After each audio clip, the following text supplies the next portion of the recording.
Lotte takes a new leap beyond its boundaries. Our change will lead to better lives for all.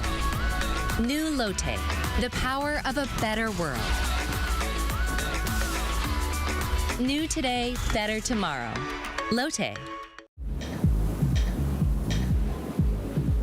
Welcome.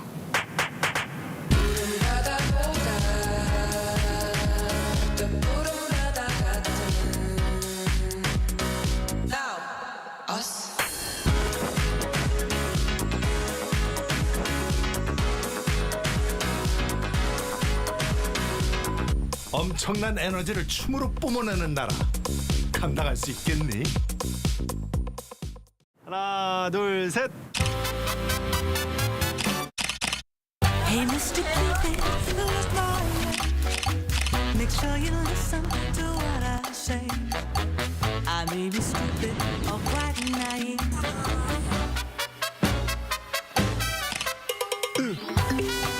끝없이 쏟아지는 포토스팟. 휴대폰 한 대로 감당할 수 있겠니? Arrow straight through my heart.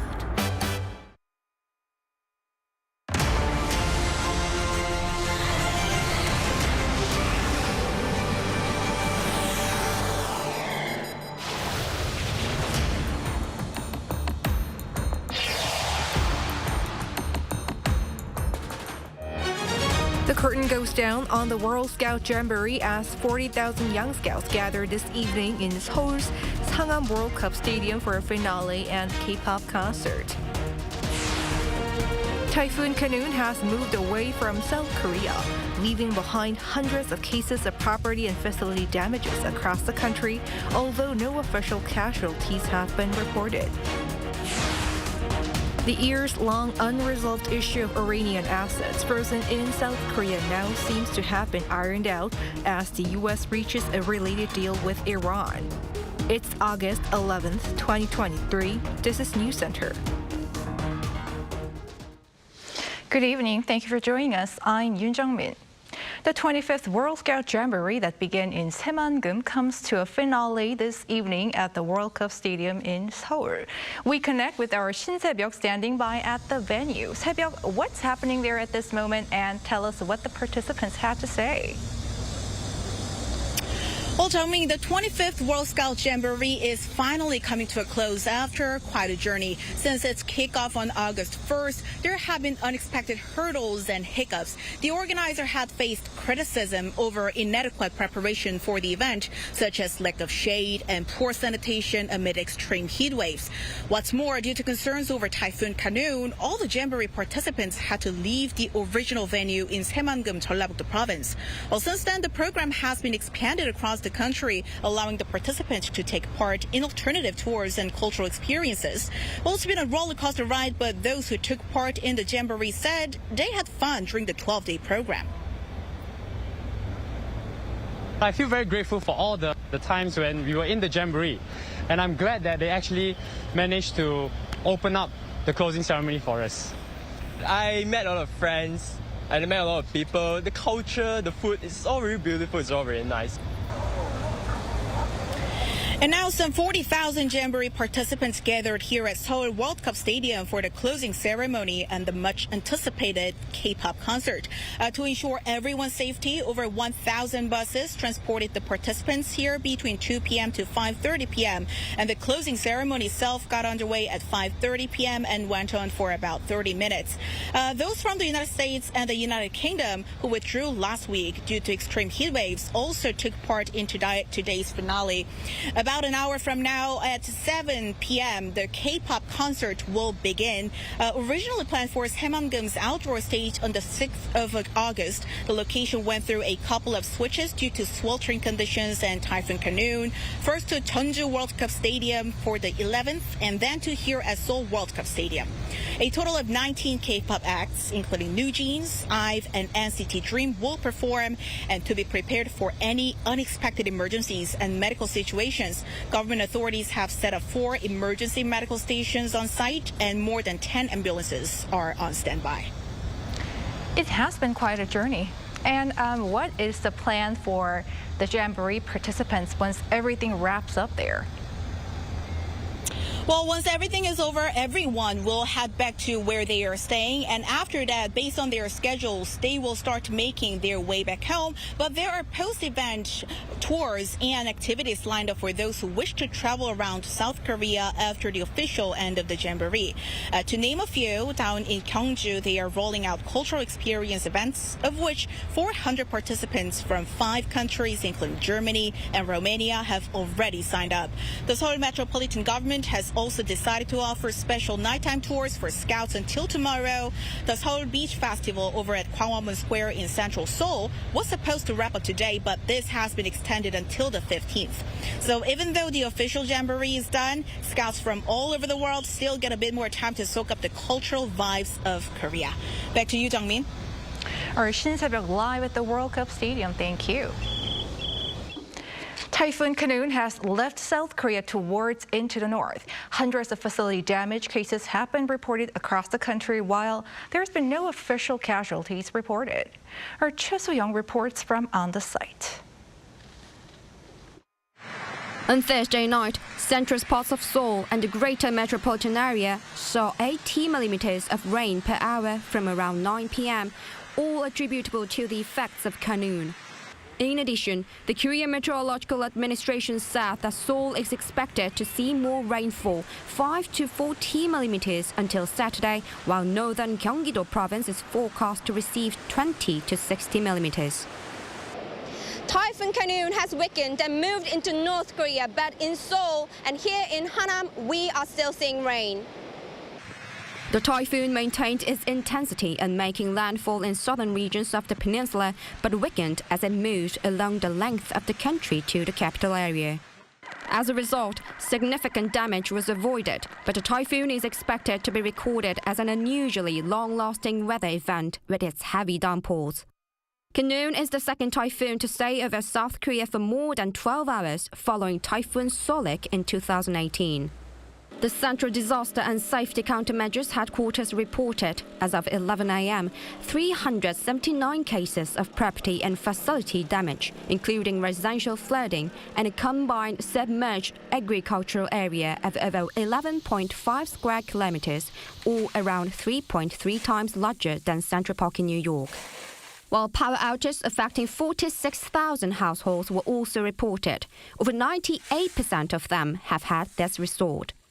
However, there were no reported casualties from the typhoon, although there was one drowning incident in Daegu and one person is currently missing. As Typhoon Khanun has moved on to near Pyongyang in North Korea from 11 a.m., all typhoon warnings and restrictions nationwide in South Korea have been lifted. The KMA said that by Sunday, the entire country will be free from the typhoon's influence, but that the extreme heat is expected to return. Choi So-young, Arirang News.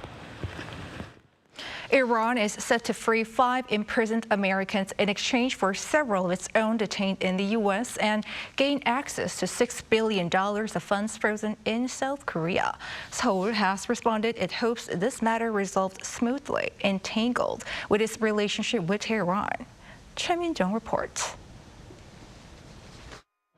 The United States and Iran have reached a prisoner swap deal in what is seen as an encouraging development in their rocky relationship. Sources familiar with the matter on Thursday said that Iran being given access to billions of US dollars in Iranian funds frozen in South Korea is also part of the deal.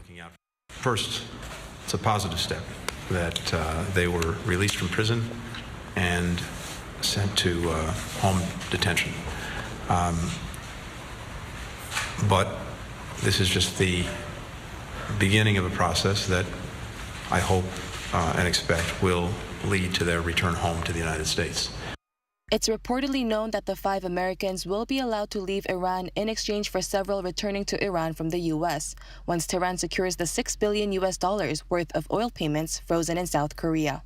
Citing an anonymous source, Iran's state media reported Thursday that funds in South Korea have been changed into euros in a bank in Switzerland. These dollars were locked in South Korea under sanctions imposed by the U.S., following its withdrawal from the Iran nuclear deal in 2018.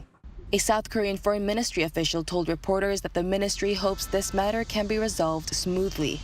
The frozen funds have become one of the main reasons behind South Korea and Iran's thorny relations, as Tehran has long been demanding that Seoul releases the funds.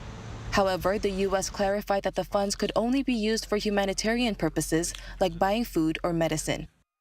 Iran's own funds would be used and transferred to restricted accounts such that the monies can only be used for humanitarian purposes, which, as you know, is permitted under our sanctions. The rare deal between Washington and Tehran reportedly comes after at least 2 years of negotiations. Though it is viewed as a positive step to their relations, there is also criticism that the funds allocated for humanitarian goods could be used for Iran's nuclear program. Choi Min-jung, Arirang News. South Korea, the United States, and Japan are looking to make top-level meetings and joint military drills regular. In a joint statement that's reportedly being negotiated ahead of a meeting between the three leaders at Camp David next Friday. Our Oh Soo-young has the details. The leaders of South Korea, the United States and Japan are planning to meet at least once a year for trilateral talks and hold joint military exercises to deter North Korea's nuclear threat. That's according to a US diplomat Thursday, who said the three countries are close to finalising a joint statement to be issued at Camp David after Presidents Yoon Suk-yeol and Joe Biden and Prime Minister Fumio Kishida hold talks next Friday. US Ambassador to Japan Rahm Emanuel told Japanese media that the joint document is being finalised and will include holding a yearly trilateral leaders meeting separate from international conferences. He said the leaders are also looking to conduct annual trilateral joint training between their militaries as North Korea continues to develop nuclear weapons and missiles and China strengthens its maritime advances. The three leaders will also strengthen intel sharing and cyber cooperation, as well as touch upon economic security. With such agreements expected to, quote, change the strategic landscape of the Indo-Pacific region, Emanuel added that a separate vision statement will be released, taking trilateral collaboration into a new phase. This comes amid speculation that the three countries are working to build a mechanism for three-way cooperation, although it is unclear whether the joint statement would mention China or to what extent it would be alluded to, given the geopolitical sensitivities in the region. So I think when it comes to PRC matters, it's going to be more on the general geostrategic challenge posed by Beijing and economic challenges, but perhaps less pointed and less hard-hitting than anything we might see on North Korea. For instance, I think there'll be sort of vague, veiled references to upholding the rule of law and against economic coercion. On that note, Seoul's National Security Advisor Cho Tae-yong told reporters last Friday that a consensus is being formed on holding the yearly trilateral gatherings, and that the outcome will likely materialise after the leaders' discussions. Oh Soo-young, Arirang News. The head of an international organization that monitors signs of nuclear explosions worldwide urges North Korea to refrain from testing its nuclear weapons as he visits South Korea. Our Bae Eun-ji spoke with the chief of the Comprehensive Nuclear Test Ban Treaty Organization. North Korea's commitment to a moratorium on nuclear testing or signing the Comprehensive Nuclear Test Ban Treaty could be the first step to building the trust needed to lead to peace and security on the Korean peninsula. That's according to the head of the CTBTO, a global body that promotes the Nuclear Test Ban Treaty. While noting that the nuclear test site in North Korea appears to be ready for use, he said the decision of whether or not to carry out another test lies with the North Korean leadership, and that the pathway to the future has got to be through dialogue. I would call upon North Korea to do the responsible thing and commit with the rest of the nations of the world to a moratorium on nuclear testing. North Korea conducted its sixth and last nuclear test in 2017. It declared a halt to all nuclear and ICBM tests in April 2018, but broke its self-imposed moratorium last year by resuming long-range missile tests. Based in Vienna, Austria, the CTBTO is responsible for seeking to establish a ban on nuclear testing and has more than 300 monitoring stations around the world to detect signs of a nuclear explosion. So to the people of the Republic of Korea, we can say to you is that an explosion, a nuclear explosion in North Korea will be detected no matter where it is or when it takes place. He also stressed that South Korea has been a strong supporter of the Comprehensive Nuclear Test Ban Treaty from day one, and that the partnership is getting stronger. South Korea signed the treaty on September 24, 1996, and ratified it on the same day. Adopted by the United Nations in 1996, the treaty has near universal support, but has not been put into force, as it still needs ratification from 8 specific countries. The US, China, Egypt, Iran, and Israel have signed the treaty but not ratified it, and North Korea, India, and Pakistan have not even signed it. Meanwhile, on the public debate over whether South Korea should acquire its own nuclear weapons to deter threats from North Korea, he said the country has been taking a bold and responsible position to continue to call on the world without nuclear weapons. He added this has been a consistent position of the Korean government that is very much appreciated. 배은지, 아리랑 뉴스.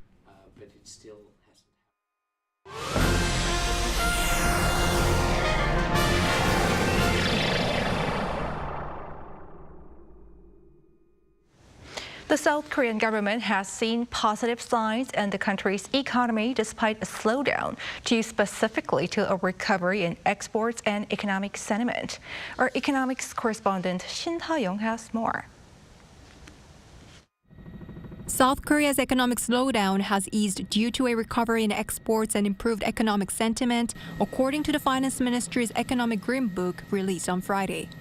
The ministry mentioned a slowing economy in its monthly assessment report for the 7th consecutive month. But it's the first time for the government to positively assess the slowdown trend since February. As there's been an improvement in the manufacturing sector and exports, we have used a more positive expression for the economic assessment compared to last month. However, due to the unfavorable weather conditions in July and August, we added that there may be monthly fluctuations as a constraint factor in the report. Exports in July recorded around $50 billion for a year-on-year decrease of 16.5%, but they're expected to see positive growth from October. Due to the decline in global energy prices, imports last month also decreased by more than 25%, resulting in a trade surplus for the second straight month. Regarding the recent criticism that this was a recession trade surplus, the ministry officials stated that it is not a recession surplus if only the export value decreases while the volume increases. Instead, he added it was more accurate to describe it as a trade surplus driven by stable oil and energy prices. There have been signs of a recovery in export volume. This had been recording year-on-year declines since March, but saw a rise of 7.5% in June. The export volume for semiconductors increased by about 8% in May and over 21% in June. South Korean consumers also have a more optimistic view of the country's economy. The Composite Consumer Sentiment Index rose 2.5 percentage points in July from the previous month.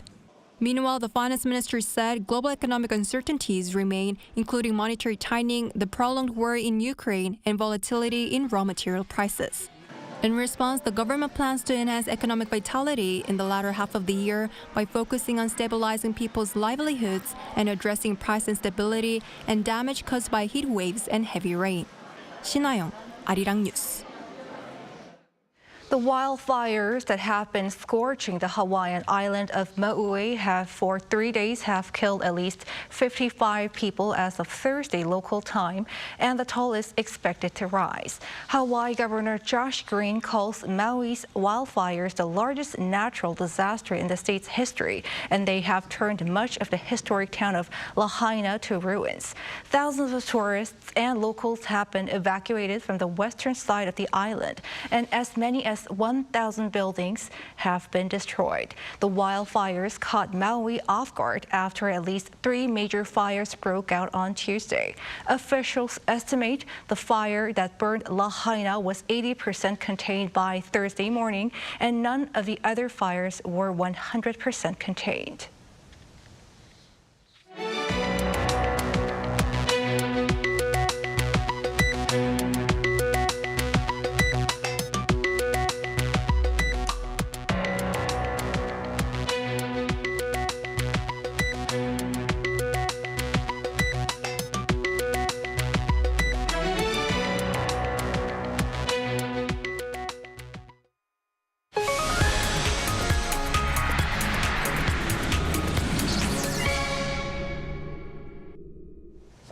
It is time for our weekly arts and culture segment. We have our culture correspondent Song Yujin joining us in the studio. Welcome, Yujin. Great to be back, Jungmin. What do you have for us today? Well, Jungmin, as you may know, next Tuesday, August 15th, is Gwangbokjeol, also known as National Liberation Day in Korea. And this was the day when Korea finally regained its independence from Japan in 1945 after 35 years of colonization. So every year around this time, we see a lot of events going on in the country to really honor the resilience and sacrifices of Koreans during that period. But this year, there happens to be a special exhibition taking place in the city of Glendale in the United States. So for this week, I looked at the reason why the city is holding this exhibition. Let's first take a look.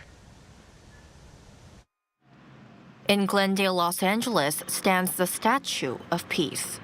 First installed in Seoul in 2011, this statue remembers the young women and girls who were forced into sexual slavery by Japan during World War II.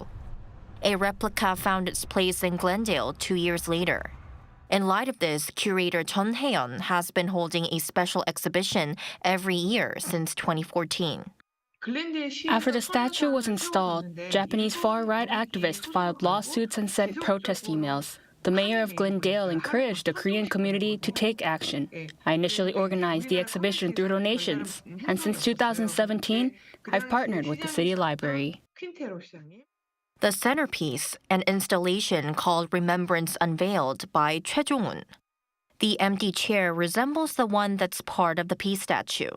So it's a clear acrylic chair that has the water, as well as the water of both cities and the soil from the cemetery from the Comfort Women. The water from Korea came from the Imjingang River near the demilitarized zone, which Choi collected himself. Another installation is Water Shadow Jeongansu by Kim Chang-gyum, which projects videos of Korean comfort women on a bowl-like structure. The rippling waves represent the pain and shame the victims had to endure. Ju Do-young's faces are portraits of contemporary Korean women, ranging from a kindergartner, a monk, to an elderly woman. There are also photographs of Indonesian comfort women by Dutch artist Jan Benning, and a separate section showcasing the works of Korean students from local schools. The curators hope the exhibition can shed light on the issue, foster understanding, and bring about change.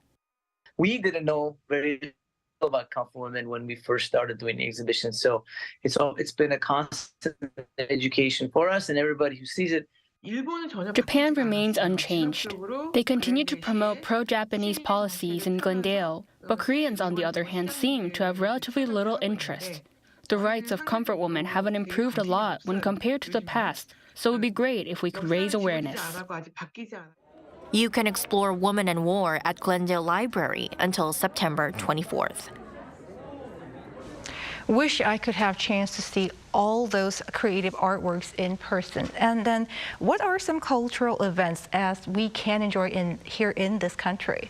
Well, you don't have to be disappointed, Jongmin, because there are actually a few options. So one great exhibition, the National Museum of Korea is currently showcasing three national treasures that's related to National Liberation Day and also independence activists. So out of them, 2 are belongings of late independence activists, the very renowned ones, Lee Bong-chang and Yoon Bong-gil. So among them is an oath penned by Lee before he embarked on his mission to Japan, aiming to assassinate the then Japanese emperor. And also a notebook owned by Yoon, which contains his last will. Yoon is known for throwing a bomb at Lushin Park, targeting Japanese officials back in 1932. And additionally, there's the Daeni Taegukgi, the oldest surviving Korean national flag. And this flag was presented by then Joseon King Go-jong to his diplomat advisor Owen Daeni, so that's where it gets its name. Right, and Yujin, I heard something touching about an independence fighter and his wife posthumously reuniting after a long time. What is that story? Yes, well, after over the century, late independence activist Choi Jae-young and his wife Choi Lena will finally be back together. To give a little more background information of Choi Jae-young, he helped independence fighters by selling military supplies to Russia. So he was a really big supporter, although he was an independence activist himself. So following his death, which was in 1920, he was killed by the Japanese Imperial Army. His wife Choi Lena was deported to Kyrgyzstan, where she spent the rest of her life. And the Ministry of Patriots and Veterans, in light of the 78th anniversary of the National Liberation Day, we repatriated the remains of Che Elena this Tuesday. And today, the ministry happens to bring soil from the presumed site of Che's death in Ussurisk, Russia, into the country. And that's because Che's remains have yet to be recovered. So the remains of Che Elena and the soil will be interred together at the Seoul National Cemetery next Monday, which is one day before National Liberation Day. All right. Thank you, Eugene. Thank you.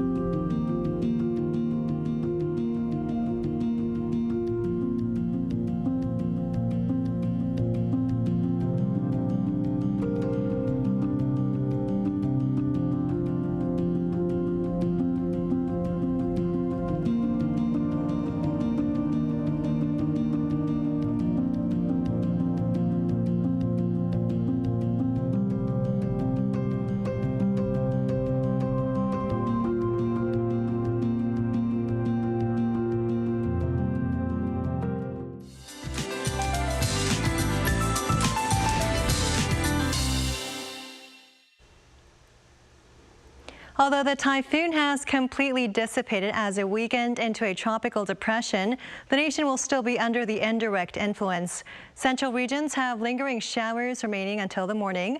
For northern Gyeonggi-do province, 20 to 60 millimeters are in store. For the Seoul metropolitan area and the surrounding regions, 5 to 40 millimeters are expected. Temperatures will keep rising from this point on. For this weekend, highs will be topping out at 29 degrees Celsius tomorrow, and by Sunday, sweltering conditions will prevail. A big jump in the readings can make us more vulnerable to viruses. Drink plenty of water and make sure to take extra precautions against heat-related illnesses. Along with the heat, UV rays will be intense as well. UV ray index will stand in the high to very high range. Strong UV rays are expected for this entire weekend. Tomorrow, Seoul and Gwangju will be starting off at 23 degrees. Highs in Seoul get up to 29, Gwangju 31, Daegu and Gyeongju will be topping out at 32 degrees. And for next week, the capital region will see partly cloudy skies with sweltering temperatures. That's all for now, and here are the weather conditions around the world.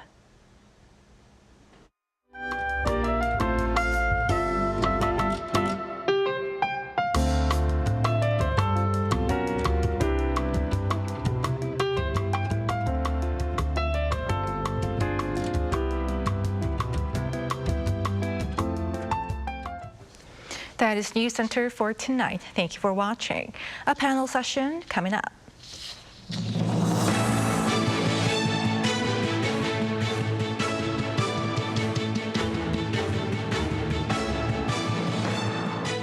하나, 둘, 셋. Hey, Mr. Cupid, look my way. Make sure you listen to what I say. I may be stupid or quite naive.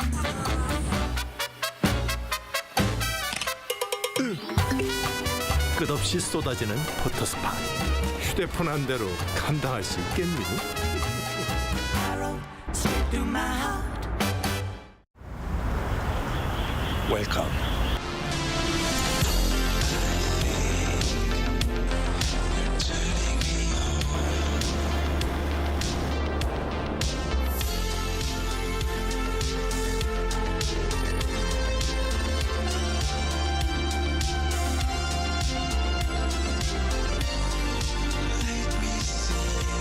(24시간) 불이 꺼지지 않는 나라. 감당할 수 있겠니?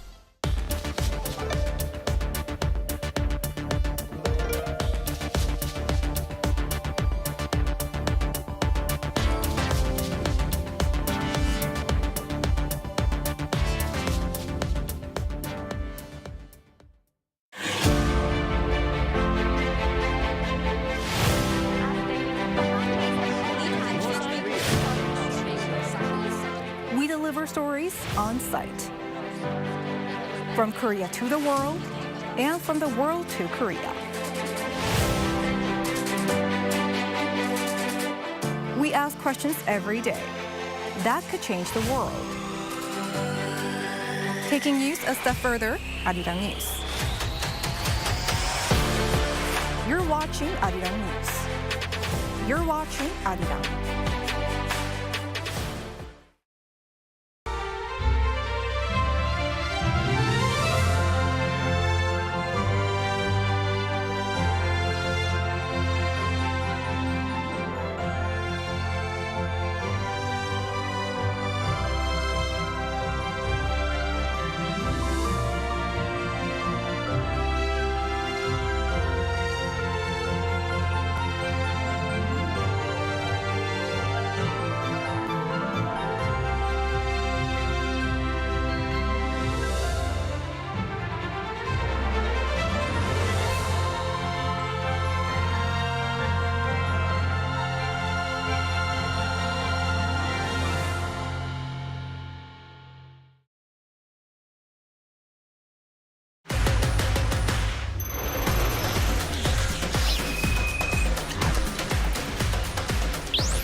Loved and watched around the world.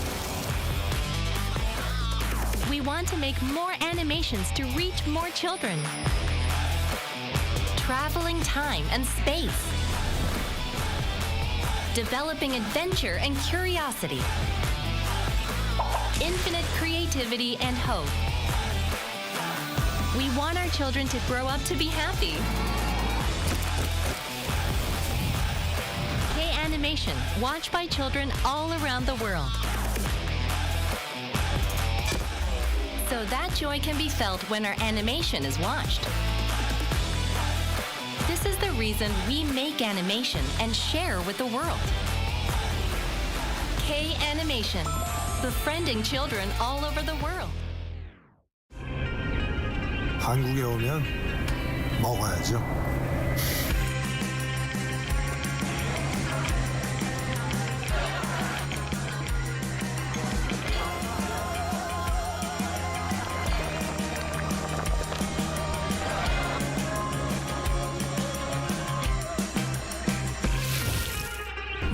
먹어도 끝이 없는 나라. 감당할 수 있겠니?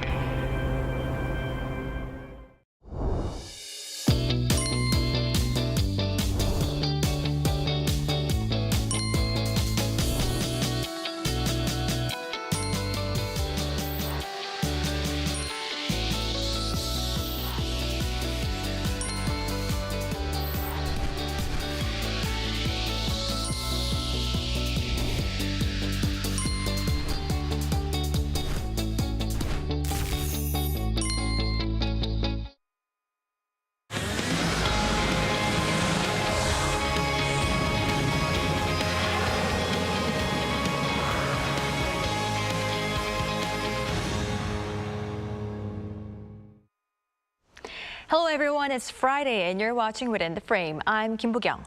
The sizzling summer is definitely blockbuster season, and from Smugglers to The Moon, main tentpole movies have hit the local theaters, expecting to make big waves at the box office. Up until now, the crime action thriller Smugglers is proving popular, attracting almost 4 million moviegoers. However, other Korean movies are struggling, failing to even attract 1 million. Now, would it be right to say the South Korean film industry is struggling even after entering the endemic phase, and what should be done for a breakthrough? For an in-depth analysis, we invite Professor Jason Badgervase from Kyungdong University into the studio. Professor, welcome to the show. Hello, thank you for having me. Thank you for being here. And we also have film critic Pierce Conran. Good to see you, Pierce. Good evening. Thanks for having me. Good evening. Now, first question to our Jason. Summer is, of course, blockbuster movie season, and theaters are definitely in full swing with 4 Korean tentpole movies released. And experts say that this summer is a very important period for Korean film industry's revival. Why is this so? Well, the summer is traditionally one of the biggest it was certainly the most kind of busiest seasons of the year. Last week of July, early August, you've got the Chuseok season, the end of year season, also Lunar New Year season.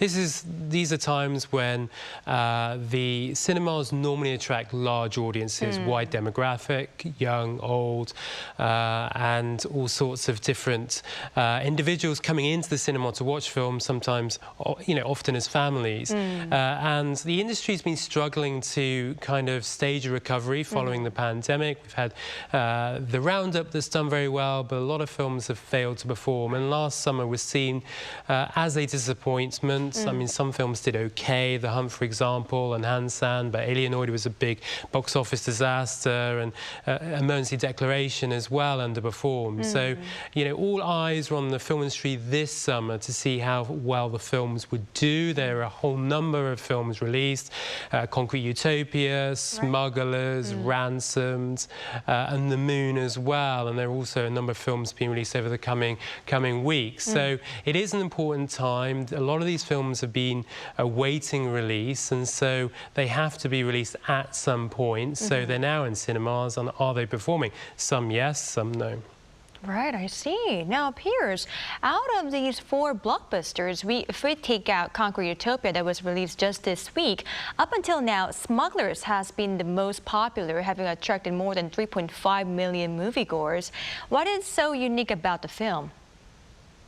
Well, first of all, I'm happy to report that the film, I think, has just crossed 4 million admissions. And since that's the reported break-even point for the film, that's a very happy milestone for the production. We haven't been seeing a lot of films crossing that mark this year. And particularly as there's quite a bit of gas left in the tank, it's still in second, reservations are still okay, it's going to make a bit of money, so that's good news. And to be honest, I haven't seen Smugglers yet. I'm not currently in Korea. I'm very excited to watch it, but by all accounts, the film is connecting pretty well with viewers. Ryu Seung-won is a great action film director, and he has a kind of a jaunty style of cinema that has long done well on the charts, particularly films like Veteran. And Smugglers in some ways seems to kind of call back to that. Also kind of the heist films that have done really well in the Korean market, like Taja, The High Rollers, and The Thieves. I think the real special selling point in Smugglers is you have this kind of big tentpole, exciting summer release, but instead of being led by male actors, which is typically the case, it's led by female actresses. So you have Kim Hye-soo and Yeom Jong-ah, and that kind of gives it a new kind of fresh tone. And as I think we'll talk during this segment, the tone, film starting to feel being a bit dated has kind of been an issue at the box office. Well, Jason, you've seen it. I'd love to hear your take on it. Right, I see. It's good to hear that The Smugglers is doing really well, but Professor, the other 2, action drama Ransomed and sci-fi blockbuster The Moon, failed to attract even 1 million moviegoers over the weekend. What do you think are the reasons behind this? Well, The Moon is, I'll be frank here, it's a terrible film. In contrast to Smugglers, which is very good. And I think it's a film that may have worked a few years ago, but certainly not anymore. It's highly dependent on melodrama, some nationalism as well, and that's really trying to drive the film. Reviews here have referred to Shinpa, which is, viewers here will know what that means, but it's a form of melodrama, very exaggerated emotions. And the film is just so uneven, it's sloppy, it's just, it tries to kind of replicate the success of Gravity and The Martian and other films that have actually performed well here in Korea, but it just fails miserably.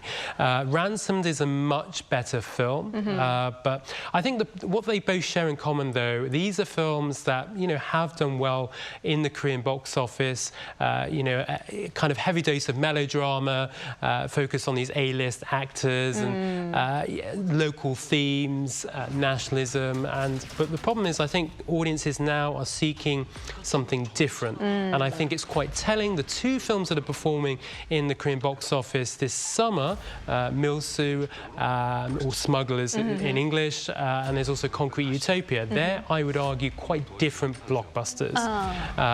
Smugglers is a female-led film, just incredible, was certainly very interesting visuals, so aesthetically very pleasing, and the director, Yu Sung-won, takes audiences in a very kind of surprising directions. And Concrete Utopia is a very dark film, very bleak, and it's unafraid to kind of leave audiences with a kind of bad taste in their mouth. So, and I think that's resonating at the moment. I think part because of the streaming platforms and the content they're producing, and a film like Concrete Utopia, I think, does share some similarities to the dystopian fare that we see on Netflix. So I think the industry's changing. Right, I see. Interesting. Now, Piers, let's talk about the last one among a big four, like we have discussed earlier. Dystopian black comedy Concrete Utopia was released just Wednesday, and it reportedly offers a completely different narrative from the disaster films we have seen so far. Is it really so? Well, first of all, I will say that this one I have seen, thankfully, and Jason, I agree with what you said, absolutely. Now, Concrete Utopia is a Korean disaster film. The disaster film is a very common genre in the market. It's worked very well in the past. Films like Haeundae or The Tower, Ashfall, plenty more. But rather than do the same thing again, Concrete Utopia does offer something quite new. It has kind of a unique and thrilling twist on the genre and turns it into a very compelling metaphor that particularly Korean viewers really kind of see their own situations in. So rather, compared to other disaster films, this one sort of begins with the disaster having just happened, and so it's the aftermath. It's kind of the dystopia that this earthquake that rattles Seoul creates, and there's a residential block that's left standing for how many miles by itself, and the residents of it kind of are trying to battle against outsiders and eventually against themselves, so they can keep what is theirs. They fought so hard to get for themselves as they were trying to climb up in society. So it's a very dark metaphor for Korean real estate and social class. It's really, really effective. It's very well made. There's some wonderful performances. I adore Lee Byung-hun in the film. He has a very, very kind of twisted and amusing performance, and he's had so many great performances in his career. This one stands out pretty well. So, and as Jason, you mentioned, it is very dark. It's a very cutting commentary. It's quite dark, but I think the darkness kind of makes it connect more strongly, because the darkness kind of reflects certain issues that are in Korea. So I've loved it, and I hope that Korean audiences are responding to it as well. It's off to a pretty decent start, I think. Right, listening to what Piers said, I'd like to watch it myself if I have a chance. Now, Jason, let's talk about the movies that are soon to hit the theaters right now. Many of the films, including horror movies like Jason Yu's horror thriller Sleep, which premiered at Cannes Critics Week, are set to release. Now, what film are you looking forward to the most? Yeah, I'm still looking forward to Sleep. I mean, this is Jason Yu's feature debut, directorial debut, like you said. I mean, Jason Yu's worked with Bong Joon-ho as an assistant, so I'm quite keen to see that. It stars Lee Sung-kyun, who is in Parasite, and Jung Eun-mi, so two great actors. There's A Man of Reason as well, directed and starring Jung Woo-son. So that's premiered at the Toronto Film Festival last year. It's taken a year for it to get to audiences here. So I'm curious to see how well that does. I wasn't able to make the screening, unfortunately, so I haven't seen that yet. There's also Honey Sweet, which is a romantic comedy. This is a genre I'm actually quite keen on in Korea. I think they're very interesting the way they convey the culture, and this focuses on a character played by Yue Jin, and it's directed by Lee Han, who brought us Punch. So there are a few films, and in fact there's probably too many films coming out, and I worry a little bit that it's getting somewhat congested, and so it's going to be very difficult for these films to make money. There's also Kim Ji-yoon's Cobweb that comes out for Chuseok, which is at the end of September. So that premiered at the Cannes Film Festival, follows a director in the 1970s, and Kim Ji-yoon is a director I've long admired. So I'm very excited to see that, and I hear there are some kind of correlations, put it that way, to the director of Kim Ki-young, who was a very famous filmmaker in the 1960s and 70s. He brought us films such as The Housemaid, so I'm keen to watch that. Right, a lot to look forward to. Now, Piers, though we'll have to wait and see how these movies perform at the box office, and whether Smugglers will, it has already surpassed its break-even point, but up until now, the roundup, No Way Out is the only Korean film released this year to more than break even, but that was just before I learned that the Smugglers surpassed the break-even point. Now, but since we are seeing some of the struggling films here, could we say the Korean film industry is in a dire situation? I'm sorry to say that is probably a fair summation of the current situation. The industry was obviously severely affected by the pandemic, and it's never really returned from that. We're looking at box office around the world, you know, the Barbenheimer phenomenon kicking off and doing so well in a lot of markets.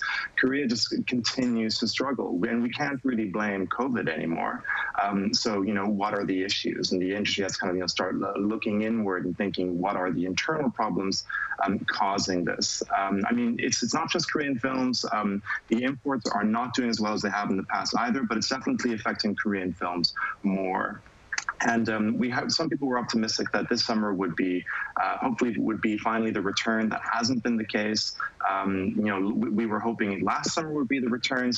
There were some catastrophic failures last year. Jason, you've already mentioned a few of those, like Alienoid and Emergency Declaration, like really some of the most expensive failures in the Korean film history. And sadly, the films that are not performing well this summer are doing even more poorly. So that's The Moon and Ransom, both very expensive films.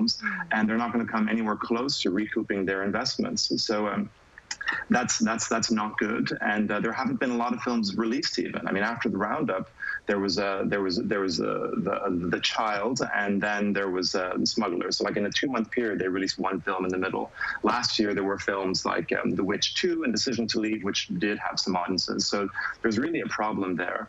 It's great that Smugglers has gone over its break-even point. I hope it keeps going up to kind of, you know, make up for the losses of the other films.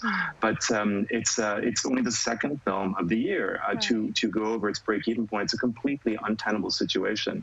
Investors have been skittish for a few years now. There are all these films there's this backlog of unreleased films, and you're releasing films into a market where you're pretty sure they're not going to make any money. And so how do you justify investing in new films? It's a pretty scary situation. I do think that at some point it'll solve itself, but right now it looks pretty dark. Right, I see. Now, Jason, what should be done for the stagnant South Korean film industry to, you know, see a turning point? Yeah, I wish I had a crystal ball. Yeah, no, it is pretty bleak, as Piers stated. I mean, I think if there is some cause for optimism is that this summer we're seeing original films doing well. I think last year it was all sequels. And yes, we do have the roundup that did well this year, but we're actually seeing a lot of original films doing well, including American films. Elemental, for example, that's doing really well in the Korean market. And some Japanese animations as well. So I hope that we see original films rather than sequels continue to perform in the box office. And I think, you know, the success, hopefully, I hope I haven't tempted fate here, of Concrete Utopia, it's got off to a good start. Hopefully it can continue doing well over the coming weeks. Netizen reaction seemed pretty strong. So that would suggest to me, at least, that there is an appetite to watch original films, films that, you know, they rather see in the cinema rather than just waiting for streaming platforms. You know, the streaming era has certainly changed the industry. There's no doubt about that. I think we're in a different phase now. I think this summer, if there is a further confirmation of that, and it's interesting, like I said earlier, how, you know, you've got a film that's kind of certainly been influenced by some of the content that we see on the streaming services, chiefly Netflix. So I do think the Korean film industry is resilient. It's proved to be resilient over the years. We've seen some pretty dark times. You know, we entered a recession in the late 2000s and it was able to bounce back. So hopefully the same will be true here. But yeah, as we've been saying, it's certainly quite bleak right now. Right. Well, Piers, what's your opinion on this? I mean, what should be done to revive this industry? I agree with everything that Jason's brought up. And if I were to add to that, one of the big some of the challenges we're seeing are the way that ticket prices were raised very quickly in the market. Lower ticket prices would be nice, perhaps, to get audiences coming back into theaters, but that's probably an unrealistic thing to hope for. I think a big problem has been the budgets of the films that have been escalating for a long time. And you're looking like this summer, the two big summers, the big films this summer that are really underperforming are the most expensive ones.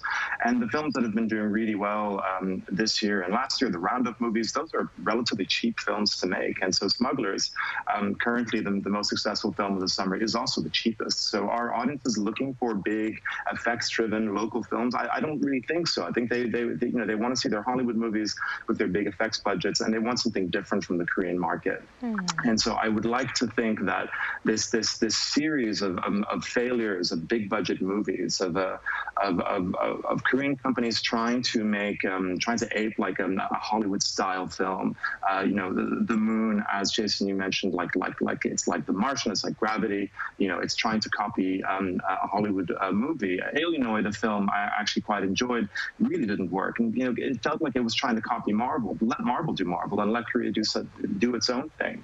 So and I think that comes with lower budgets, lower risk, and they lead to more original films. So we'll see. I hope the industry will kind of take a lesson from what kinds of films are particularly not doing well in the market at the moment. Right. I hope South Korean films could see some momentum to revive the industry. Well, let's turn our eyes to foreign movies now. Professor, while Barbie continues to achieve box office successes around the world, ironically, it is struggling very much in South Korea, and some say a reluctance to embrace this feminist-themed, movie is one of the reasons. What's your view on this? That's definitely possibly part of the reason why it failed, but it's certainly not the only reason, in my opinion. I think Korea is a unique market. I mean, we've seen Elemental perform very well in Korea. It didn't do very well in the West, certainly America. And some films have performed well here and not elsewhere, and vice versa. And I mean, Barbie is a film that, yes, deals with feminist themes, and films that have done that in the past in Korea. Some of them, not all of them, but some of them have struggled. We saw Phantom earlier this year that didn't do very well. Great female cast, and some anti-feminist bash the film online. But Barbie is a film that's entrenched in popular American culture, and films like Star Wars, for example, have not performed here either, at least to the extent that they have in the United States. So, I think there are a variety of reasons why it hasn't performed well here in Korea. And, if you look at the success of Smugglers, which is a female-driven film, a Korean film, that's doing really well. Right. So I don't think I think when people say, it's just because it deals with feminist themes, that's the reason why it's not doing very well in Korea. It might be part of the reason, but it's not the full reason. Right. This just popped out in my mind. So in that case, what do you think is most popular in the South Korean market? I mean, what do you think Korean moviegoers like the best to see from the movies? Well, I think story is chief among them. I was very lucky to meet Bong Joon-ho. I interviewed him several times, and years ago when I was talking to him about Snowpiercer, I asked him about the movie and whether it would do well in cinemas, and he said to me that the most important thing for the Korean audience is the story. Story. Yeah, so I think if the story is there, then and the story is good and it's interesting, and it resonates with audiences here. Now, a Korean film will deal with various social issues. We've seen that with Concrete Utopia, and it's focused on the apartment, and it's a really interesting metaphor, as Piers rightly mentioned, and I think it connects with an audience. Yes, there's spectacle, but I think it works chiefly because of the story and its approach to it. And so I think if the story is right, it can work here. So yes, it has to be well made, but the story, for me, in my opinion, is very important indeed. All right. Story is the key. All right, well, Piers, I believe this would be our last question. So Christopher Nolan's Oppenheimer is opening in theaters next week, and expectations are already really high. What do you expect? Well, certainly, yeah, pre-sales are completely through the roof, and already IMAX screenings are sold out for weeks, which is kind of a phenomenon we've been seeing around the world.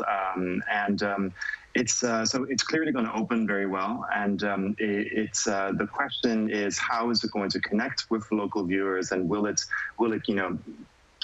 keep growing, and will it kind of reach out to a larger audience? We'll have to see, because it is, of course, a 3-hour movie. It's a period biography picture. It's not an action film or anything like that. It's kind of an unusual title to have to release during summer, but the reason it is released is because of the name behind it, Christopher Nolan, who is a gigantic, he's just a box office behemoth, and he's particularly popular in Korea. So there's no doubt it's going to do rather well. Will it reach the heights of films of his, such as Interstellar? Perhaps not, because Interstellar had worked particularly well in Korea because of its emotional, its touching emotional elements, and Oppenheimer doesn't really have that. But at the same time, Oppenheimer is overperforming completely across the world, and so it's kind of a rather unique phenomenon. So I really wouldn't bet against it. And the question really is, will it do well enough to be the biggest film of the summer in Korea? Currently, that is Elemental, which will at some point soon cross the 7 million admissions mark. So that is kind of the bar for Oppenheimer to beat at this point, and I wouldn't really bet against it. But at the very least, I'm quite sure that IMAX screenings will be booked for quite some time to come. So if you can get a ticket, I would snap it up pretty quickly. All right, I see. Something to look forward to.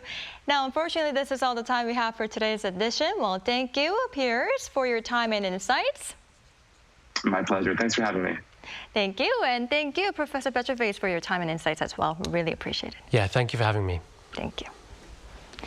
All right, that's all for Within the Frame tonight. We'll be next Monday with more in-depth stories. Thank you for watching. Enjoy the weekend, and goodbye.